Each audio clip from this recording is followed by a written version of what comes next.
Dawgie. Yeah, Jerry Blair. There you go. Hi, Dawgie. Welcome back to the ocean, Dawgie. We're going to be living here soon again. Yay! He's scouring the beach. We went for a walk yesterday. And obviously this time of year is way busier than off season. We're walking around and he's just barking at everybody and going up to everyone because he's basically saying, what are you doing on my beach? He can't understand that he's got to share this beach with everybody else. So every person that goes by, he's like very suspicious and he's thinking, what are you all about? And then there's, well, I don't want to incriminate myself, but there's a beach set up, let's just say to my left. And Dawgie has peed on it 3 times because he's like, nah. This is my beach. So he's marking his territory, and he peed on these people's beach setup 3 times. I'm gonna have to work on that because that's gonna cause some fist fights this summer if he goes out there and he's just peeing, on everybody's beach stuff. All right, who's sniffing my nutsack? Beavis and Butthead face. We're still in freaking lockdown over here. Where are you, Bill Augerman? I'm not sure I know where you're at. I think Canada's way behind us, right? See, I nailed it. Look at that. Bam! There's the answer. I nailed it. Bill's from Ontario, Canada. Yeah, they're a bit behind, and the only reason I know is because of the highlights on ESPN that they don't have fans in the stands yet. I was talking to a friend of mine yesterday. He went to see the where the hell? Oh, he went to the Islanders game. Jeez, yeah. And he said it was terrifying. This is him speaking. Huge Islanders fan. He invited me to the next game. I probably will do it because I'm feeling pretty good because I'm vaccinated. And he said it was really, really creepy because for the Islanders games they have a section if you're vaccinated. And they have a section if you're not vaccinated. And there weren't a lot of people in the non-vaccinated area. And I said to him, I don't know how the Islanders are checking or anything like that, but if you're one of these people that are not vaccinated for whatever reason, political reasons, or it's just, you just haven't made your appointments yet. So you go to the Islanders game, you're not vaccinated. There's a whole section where people could go that are vaccinated. Are you going to sit with everyone else that's not vaccinated, or are you going to sneak into the area of people that are vaccinated? Logic says a lot of people would just do that to be a little safer. Yeah, everyone notices Dawgie. Hi, Dawgie. You're not going to recognize Dawgie in about another week because when it gets over 70 degrees, this poor dog, it's like wearing a fur coat. He's really sluggish and slow.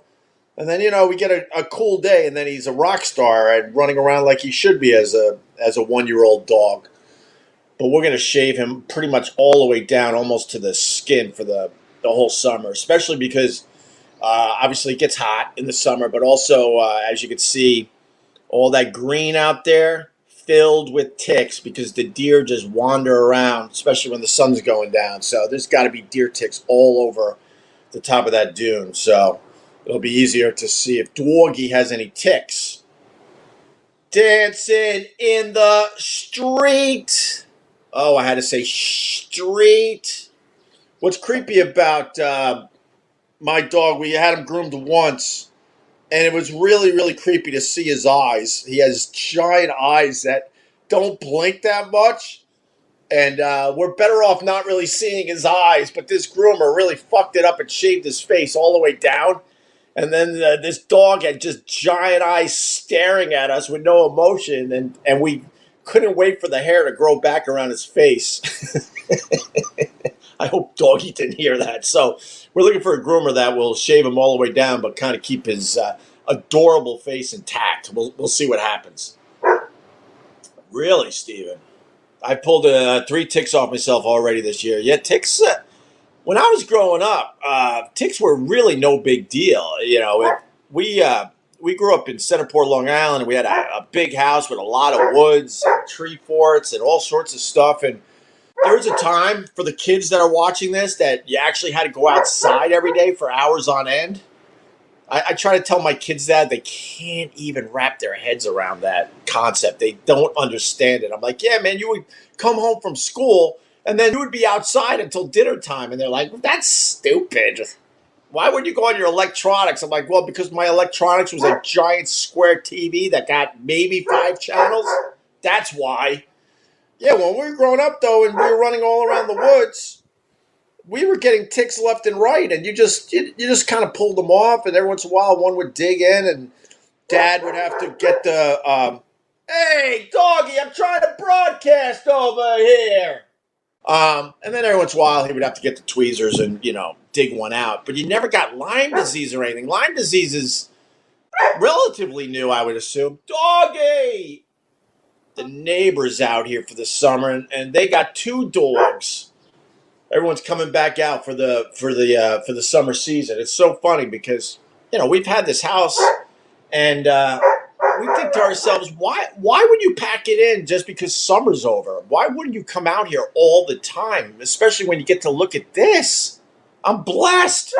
But a lot of these people that we live among, they got these beautiful houses out here, and as soon as Labor Day hits, they pack it up, and they're not back out here until Memorial Day. Oh, Daugie's going to drive me nuts.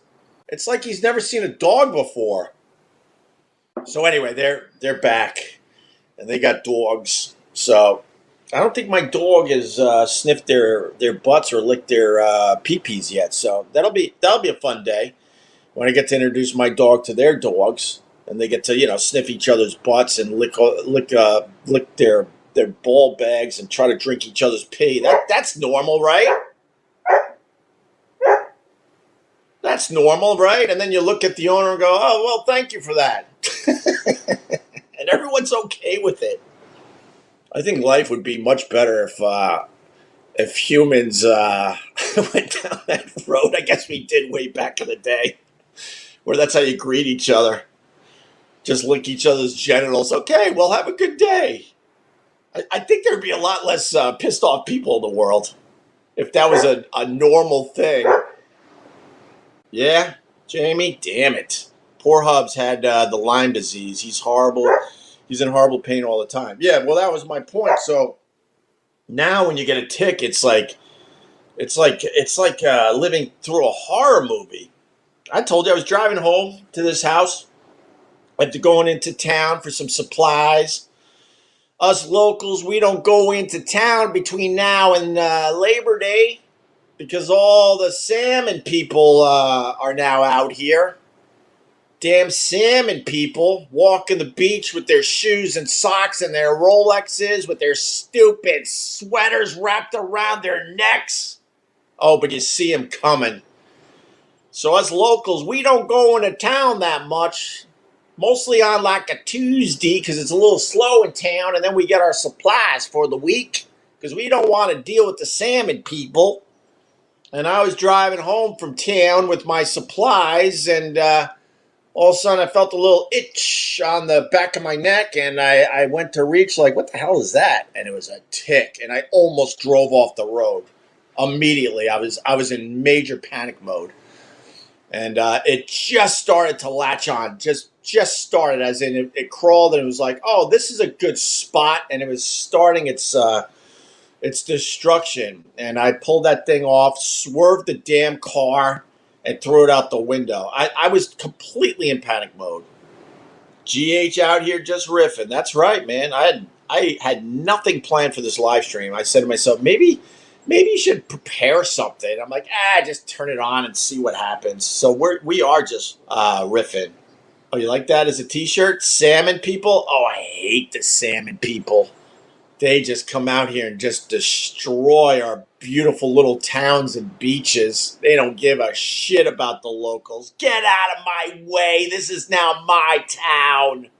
So between now and Labor Day, they think they own the whole joint.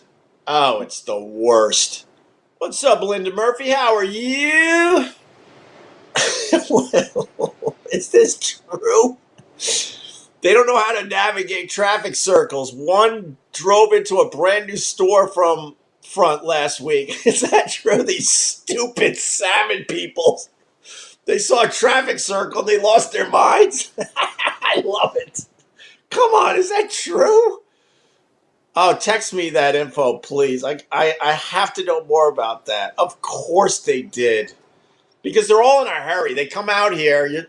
If you want to be out here looking at this ocean and walking these beaches and doing everything that it has to offer, you should slow down your heart rate a little bit. But these people are just savages and animals. They come out on the beach with their newborn salmon kids and they just leave their diapers all over the beach because they're like, this isn't my home.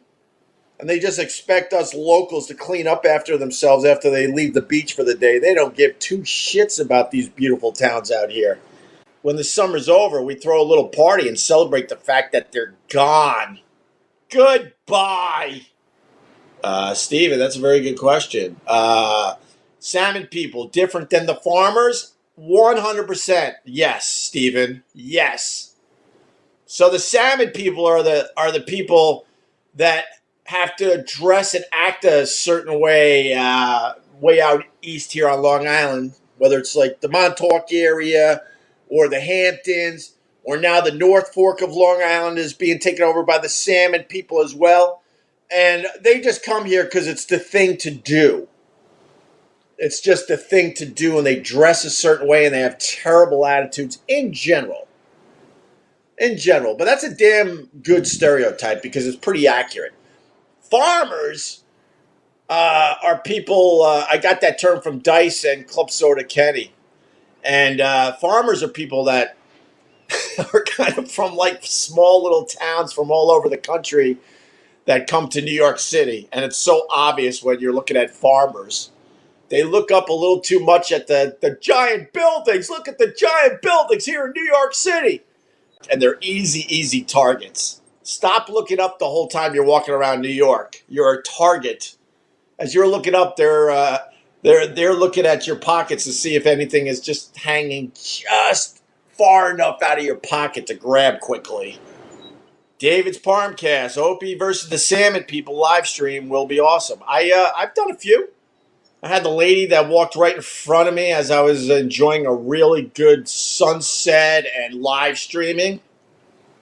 I went at it with her a little bit. And then we had an incident with the dog that came up to me. And I was screaming that I was allergic. Oh my God, I just realized something. This is so random and most of you won't even remember this, but something, oh my God. I was talking to a lady yesterday, and she had a golden retriever, and my dog and her dog were, enjoying each other's genitals. And the whole time I'm looking at her going, how do I know this lady, right? It just hit me on this live stream. So you might remember, I don't even know how long it was, maybe a year ago, I was sitting way out there doing a live stream, or I was doing my podcast back then. Yeah, I think I was just doing audio back then. And all of a sudden, this golden retriever came up to me, and I carried on. It was like, I'm allergic. And the lady came running over. It was like, relax. And we had a little back and forth. And I laughed my ass off because it was very uncomfortable for everybody listening to this thing. Because I just invaded someone's personal space, and I was making believe I was really, really allergic to this dog. And the lady's getting annoyed. I'm like, I'm allergic. And she pulled the dog off me, right? And I had a good laugh about it. I put it on a podcast episode. I don't even know which one at this point. And never thought about it until yesterday and until this morning. I ran into that lady in the golden retriever. And yesterday I'm thinking to myself, how do I know her? And bam, like I just explained. Now I remember how I know her.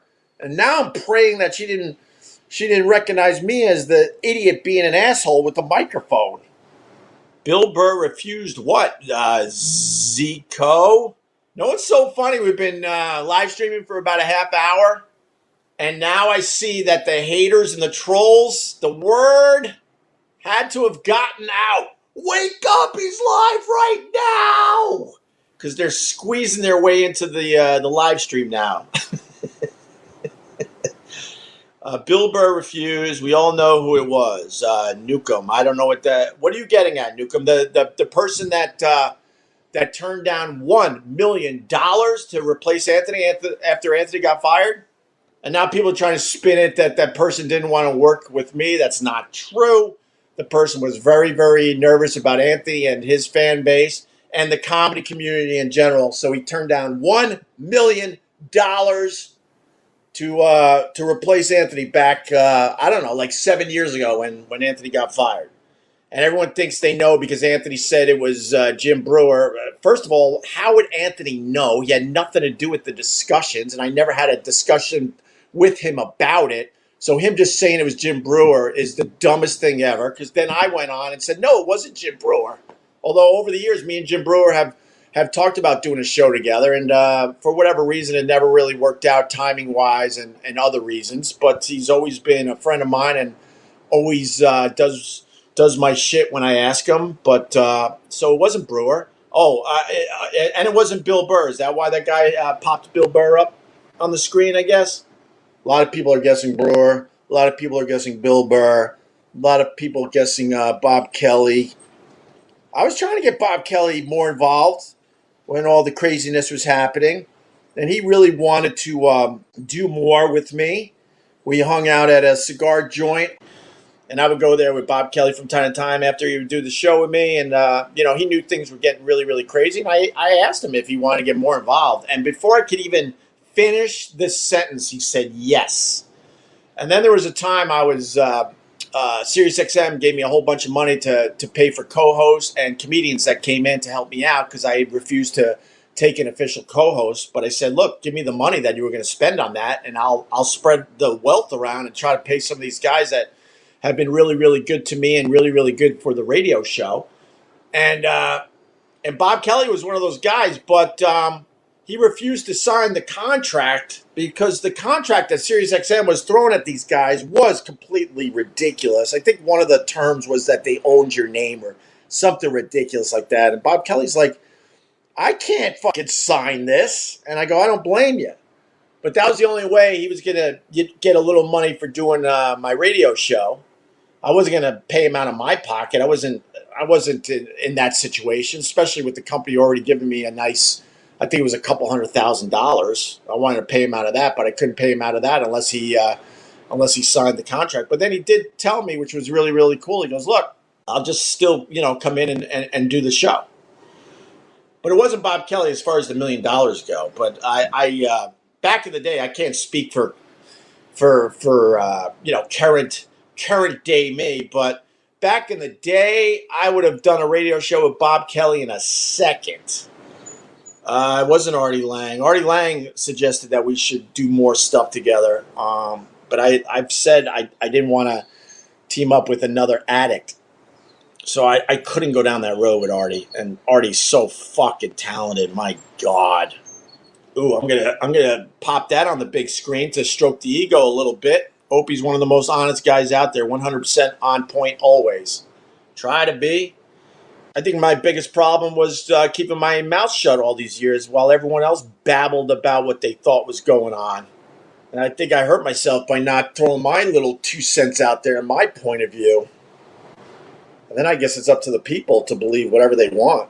I know I sleep well at night telling my story, my side of it.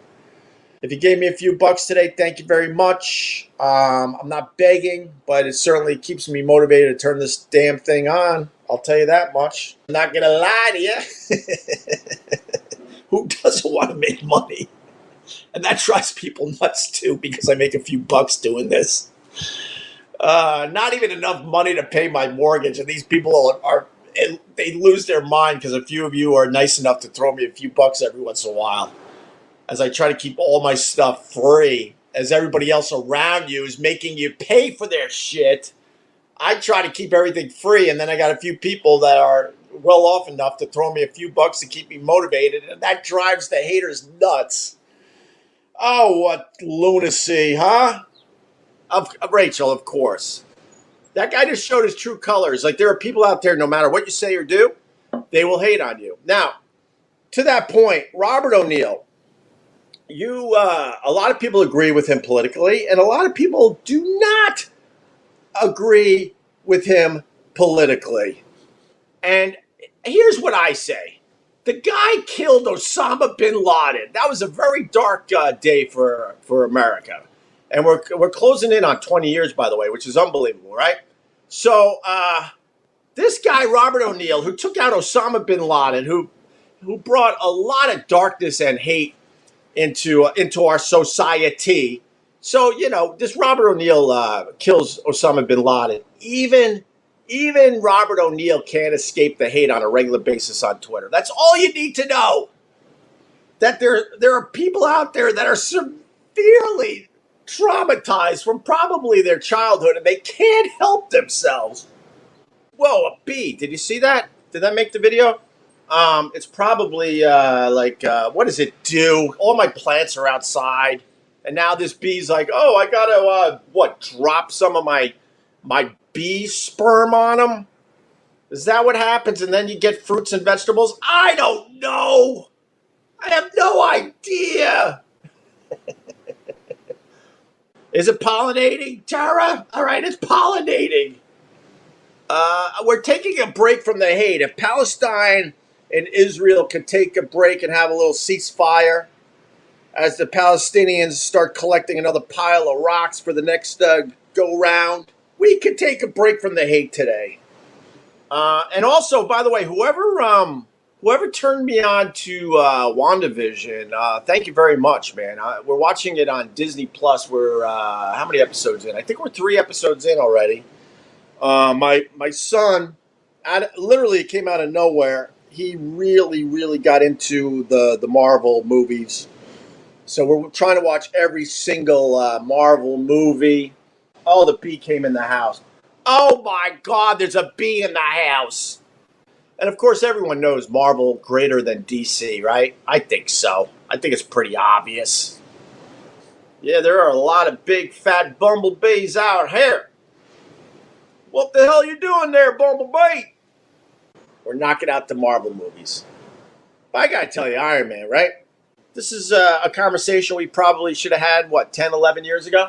Problem I have with it is Jeff Bridges gets his own version of the Iron Man suit, right? Which is much greater and bigger than the one Tony Stark came up with, and he's the genius. And then Jeff Bridges figures out how to use the whole damn fucking suit within a day or two, and we're supposed to believe this shit? As Tony Stark is figuring out his Iron Man suit and having all sorts of problems as he tries to, learn how to use it. And then Jeff Bridges just jumps in the suit that's much bigger and more scary, and he's able to fucking control that thing within a day or two. I call bullshit. Joe Rogan, according to Andy, called you nuts. Thoughts? I present this question to you today. Between the 3 guys, me, Anthony, and Jim Norton, who's nuts? It's really time to stop listening to all that gaslighting bullshit. Thank you. But trying to push this agenda that I'm nuts or mentally ill when you know what those 2 guys are all about, that's pure insanity right there. Oh, PJ Swazi. I just want to scream, hello, my God, it's been so long. Never dreamed you'd return. Now here you are, and here I am. Hearts and thoughts, they fade away. I gotta work on that. Oh my God, it's my favorite Pearl Jam song. I try to come up with a song I like more than Elderly Woman Behind the Counter in a Small Town. Now they just call that song Small Town. But I can't do it. Can't do it. That one still gives me the chills every time I hear it. All right, so there's 2 other things that happened today. Back on this date, I think in 19... I'm going to go 19... I wish Vic Henley was here. He had a photographic memory. I'm going to go 1934. This was the day that Bonnie and Clyde did it. And then you got another big thing that happened. And it showed that Vince McMahon is just a fucking asshole. You may love your wrestling, but on this day, I don't know how many years ago, Vince McMahon proved that he's a fucking asshole. It's the day that Owen Hart fell from the rafters and died in front of everybody, and Vince McMahon said, the show must go on. He's a billionaire. He could have fucking taken that hit, but he said the show must go on. And then over the years, he tried to justify the fact that the show needed to go on. And I'm like, oh my God, you are a piece of shit. Yeah, they scraped him off the mat. I believe there was quite a stain on the mat, and these idiots had to wrestle around it. And, Vince McMahon always scared the shit out of his wrestlers, and they had no choice. All those guys had to go out there and do it. I don't think a wrestler said fuck that and left, unfortunately. I would have had a lot of respect for the wrestler that said, you know what, I can't do this. The guy died. We loved Owen Hart. There's no scenario where the show had to go on. I agree with you 100%.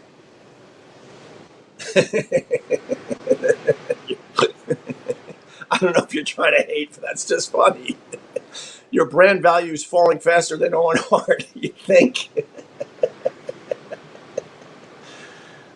If Anthony's making fun of you on his show, that doesn't translate to him sending haters your way and starting a war. He's just making fun of you. Well, that's the dumbest thing in the world. Why would he need to make fun of me? I'll say this over and over again. What did I possibly do to Anthony to deserve 7 years of bullshit from the guy? If he doesn't like what I do, who gives a fuck? Just do your thing. And just leave me the fuck alone. We had success together even though we didn't like each other. Just move on.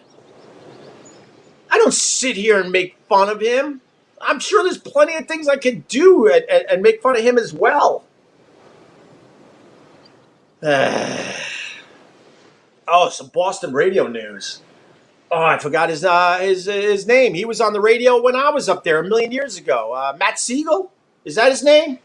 So he was told he couldn't make fun of Demi Lovato, I think. And he basically said, F this, and he quit on the air. The guy's been doing radio in Boston. I mean, I've been gone 20 some odd years, and he probably did at least 10 years before I even got there. Maddie in the Morning. He quit live on the air because the company basically said you can't make fun of, I think her name's Demi Lovato. Why can't you make fun of? You should be able to make fun of everything. Everything in front of you should be able to make fun of. And I even believe in mean-spirited humor, but okay, let's adjust the rules a little bit. You should be able to make fun of everything in front of you as long as you don't have hate in your heart, at the very least. And then these radio companies, they wonder why they're just a disaster and they're selling their properties for pennies on the dollar because they're shutting up all their personalities. Demi Lovato announces that she's, whatever. She's not a she, or she's kind of a she, but she also doesn't want to acknowledge. I don't know. I don't know how this stuff works. I'm still learning myself. But oh my God, if you're a radio show host, you should be able to make fun of that a little bit. Why not? Chris Rock said it recently. He said that cancel culture is just destroying comedy. If you've ever laughed at a joke, it was at someone's expense. Simple as that. Think of any joke you've laughed at. It was at someone's expense on the other side. And Chris Rock broke it down brilliantly. You can find the clip online, but basically said this cancel culture is destroying comedy. And I got to agree with the guy. Not just comedy, all things in life. Yeah, you're right, Taz. You're absolutely right. Cancel culture is ridiculous. I think it is. This is my same mantra, but I think if you're a group, to get true acceptance, you got to be able to have people make fun of you, and you got to be able to make fun of yourselves. And then I think you get true acceptance in society. I don't even know what that is. Pranav Tawari. That's 1,000 things. I just got 1,000 things. Some of you countries with your money, it's just ridiculous. You buy a pack of gum and it's like, that'll be 280,000 things. I'm like, how do you keep track of this shit? But I just got 1,000 things. Thank you for the 1,000 things, Pranav. It looks impressive, but I'm going to bet that's like $3.80. I don't know. Is that really the truth? Is that $10? Hey, I thank the guy for giving me 1,000 things, which is equivalent to $10. Thank you. What you got growing on your table? That's Those are the beans. I showed this the other day on the live stream. You can't really grow anything out here because obviously it's all sand. And my son especially, he got into like growing some shit, Marvel movies and growing shit all of a sudden. So it brought back memories, good and bad memories, by the way. When we were growing up, one of 7, 8, 9 kids, my dad, it was always my dad. He had an entrepreneur spirit. He decided like, we started growing some things here and there, and it was fun for all of us. And then he got the bright idea that he could knock down the grocery bills by turning our whole backyard into a fucking farm. So it went from a nice little fun hobby, like, oh, look, our carrots are growing. It turned into us having to take care of a farm in the back of our house for a couple summers. And that was the piece of yard, let's say. The only piece of yard we had where we played everything else, whether it was wiffle ball or volleyball or just fooling around in the backyard. We couldn't do any of that anymore because my dad decided to become a farmer to knock down the grocery bills. So then we had rows and rows of vegetables that we had to take care of. So with that said, it brings back some memories. And I decided, why don't we throw some seeds in some Tupperware, see if they'll grow. They're growing. Now we got to go to the plant store. That's why I got to leave. And we got to find bigger things because now I'm going to attempt to continue growing all these vegetables out on this deck because we can't plant them anywhere. And maybe we'll get some fruits and vegetables. But in the distance, I think that's the beans. I'm looking around. I think that's the radishes. The beans and the radishes. We're also growing carrots, cucumbers, peppers, and strawberries. And, of course, the apple tree peaches is doing very, very well. There's the bee. Holy fuck, it is. It just check. Is that a secret drone? Is someone spying on me? I heard these drones are getting smaller and smaller, and they're the size of fucking bugs. Why does it keep taking a peek and then leaving the frame? Is that Carl? Did he come back as a bee? Is that Jerry Seinfeld? I'm improving. Thank you. Thank you very much for my improv. I appreciate it. Are you still Iraq's hero? Oh boy, that relationship's complicated. But I wished him well. Out of nowhere, I found out he became a father. Holy shit! I gave him a little congratulations on the old Instagram. But if you haven't already, wish Iraq the best. He became a father, and without getting into his personal business, that was something he wanted for a very, very long time. And I was very, very surprised. And no matter where I stand with Iraq these days, I don't even really know. I'm very, very happy for him and his wife that they became parents. So there you have it. You know what? I'm going to end with that. Something nice. Something nice. Something easy. Boo, boo, boo, boo, boo, boo, boo. Radio. Boo, boo, boo, boo, boo, boo, boo.